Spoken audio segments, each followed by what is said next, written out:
नमस्कार। आज हम इस वीडियो में भारत निर्वाचन आयोग द्वारा चलाए जा रहे विशेष गहन पुनरीक्षण कार्यक्रम एसआईआर स्पेशल इंटेंसिव रिवीजन कार्यक्रम के अंतर्गत बीएलओ द्वारा जो 11 वांछित दस्तावेज हैं, उन दस्तावेजों के बारे में हम डिटेल से जानकारी देने जा रहे हैं। यदि आपने अभी तक दस्तावेजों की जानकारी नहीं ली है, तो ये वीडियो आपके लिए बहुत लाभदायक होने जा रहा है। जिस तरीके से बीएलओ द्वारा घर-घर जाकर मतदाताओं की पहचान का कार्य विशेष संक्षिप्त पुनरीक्षण कार्यक्रम के अंतर्गत प्रतिवर्ष किया जाता रहा है, उसी की भांति विशेष गहन पुनरीक्षण कार्यक्रम भी राजस्थान में 23 वर्ष पूर्व अंतिम बार जो मतदाता सूची हुई थी 1/1/2002 की अहर्ता दिनांक के संदर्भ में वर्ष 2002 में की गई थी। वर्तमान में विशेष गहन पुनरीक्षण के अंतर्गत बीएलओ द्वारा विशेष संक्षिप्त पुनरीक्षण प्रक्रिया के अनुरूप ही घर-घर जाकर मतदाताओं का पहचान के रूप में एक सरल गणना प्रपत्र एनुमरेशन फॉर्म भरवाया जाएगा और उनसे आवश्यकता अनुसार दस्तावेज लिए जाएंगे और घर-घर जाकर वोटर लिस्ट का सत्यापन किया जाएगा। इन वोटर लिस्ट के सत्यापन के लिए 11 दस्तावेज भारत निर्वाचन आयोग द्वारा डिसाइड किए गए हैं।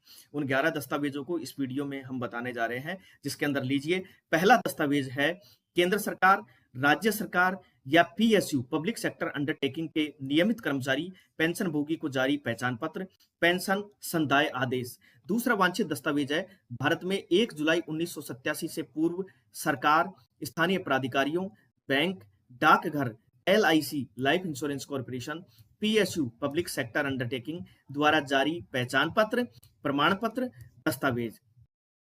तीसरा वांछित दस्तावेज है सक्षम प्राधिकारी द्वारा जारी जन्म प्रमाण पत्र। चौथा वांछित दस्तावेज है पासपोर्ट। पांचवा वांछित दस्तावेज है मान्यता प्राप्त बोर्डों, विश्वविद्यालयों द्वारा जारी मैट्रिक शैक्षिक प्रमाण पत्र। छठा वांछित दस्तावेज है सक्षम राज्य प्राधिकारी द्वारा जारी स्थायी निवास प्रमाण पत्र। सातवां वांछित दस्तावेज है वन अधिकार प्रमाण पत्र। आठवां वांछित दस्तावेज है सक्षम अधिकारी द्वारा जारी अन्य पिछड़ा वर्ग, अनुसूचित जाति, अनुसूचित जनजाति या कोई अन्य जाति प्रमाण पत्र।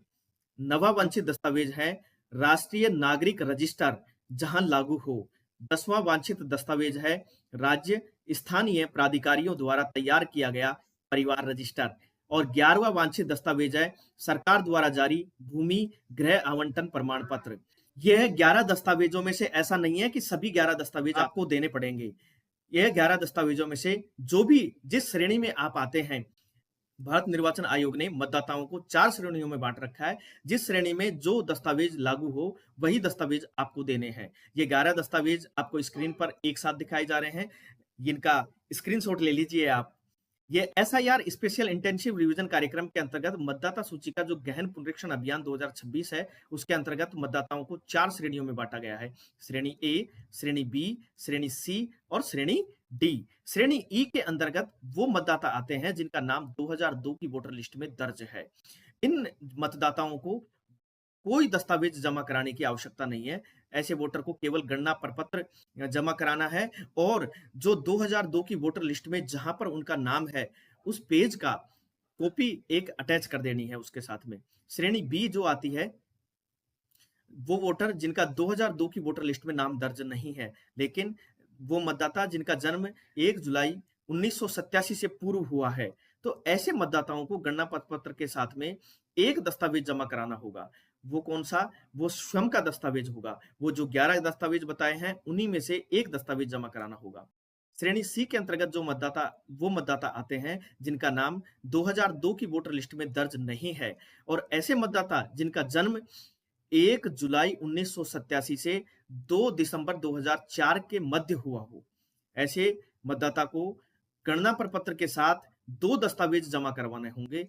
वो एक तो स्वयं का दस्तावेज, एक माता या पिता दोनों में से किसी एक का दस्तावेज जमा करवाना होगा।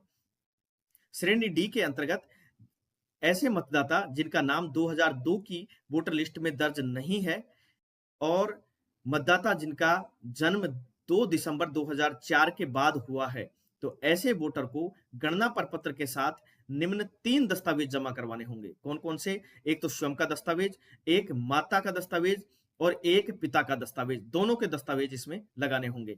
इसमें नोट आप समझें कि अगर श्रेणी सी और डी के मतदाता के माता व पिता का नाम 2002 की वोटर लिस्ट में दर्ज है, तो उस स्थिति में उनसे कोई अन्य पहचान दस्तावेज नहीं लेना है। ऐसे मतदाता को केवल स्वयं के दस्तावेज के साथ-साथ मतदाता सूची 2002 के संबंधित पृष्ठ की प्रति गणना प्रपत्र के साथ जमा करवानी है। अगर श्रेणी सी और डी के मतदाता के माता व पिता का नाम 2002 की वोटर लिस्ट में दर्ज नहीं है, तो उस स्थिति में उनसे उपरोक्त अनुसार श्रेणी में अंकित पहचान दस्तावेज जमा करवाना है। यदि 2002 की वोटर लिस्ट में नाम दर्ज है, तो जिस पृष्ठ में नाम दर्ज है उस पृष्ठ की कॉपी अटैच कर दी जाए। अगर दर्ज नहीं है तो ये स्वयं का दस्तावेज, माता या पिता का और दोनों का कोई सा दस्तावेज, जो 11 दस्तावेज बताए हैं उन 11 दस्तावेजों में से ही कोई दस्तावेज अटैच कर देना है। सोशल मीडिया हैंडल्स, आज के दौर में सोशल मीडिया का बहुत बड़ा महत्व है। तो इलेक्शन से संबंधित जानकारी हासिल करने के लिए आपके पास त्वरित गति से जानकारी पहुंच सके, इसके लिए social media platform X, Facebook page, Instagram और YouTube, election commission of India के, सीईओ राजस्थान के और डीईओ दौसा के सोशल मीडिया हैंडल्स आपको स्क्रीन पर दिखाए गए हैं। इनका स्क्रीनशॉट ले लीजिए और इनको तुरंत प्रभाव से फॉलो कर लीजिए, ताकि जो भी सूचना हो वो आप तक सीधी और बिना किसी रुकावट के तुरंत प्रभाव से पहुंच सके। दौसा के जिला निर्वाचन अधिकारी आदरणीय देवेंद्र कुमार जी के निर्देशन में नोडल अधिकारी स्वीप दौसा श्रीमान नरेंद्र कुमार मीना जी, जिला स्वीप समन्वयक श्रीमान रामवीर चौधरी जी और जिला स्वीप टीम दौसा द्वारा एसआईआर कार्यक्रम के बहुत ही तीव्र गति से और सुचारू रूप से प्रचार प्रसार किया जा रहा है। मैं अशोक कुआल आप सभी का बहुत बहुत धन्यवाद करता हूं। ये वीडियो बहुत लाभदायक होने जा रही है। इस वीडियो को आप अधिक से अधिक शेयर करें।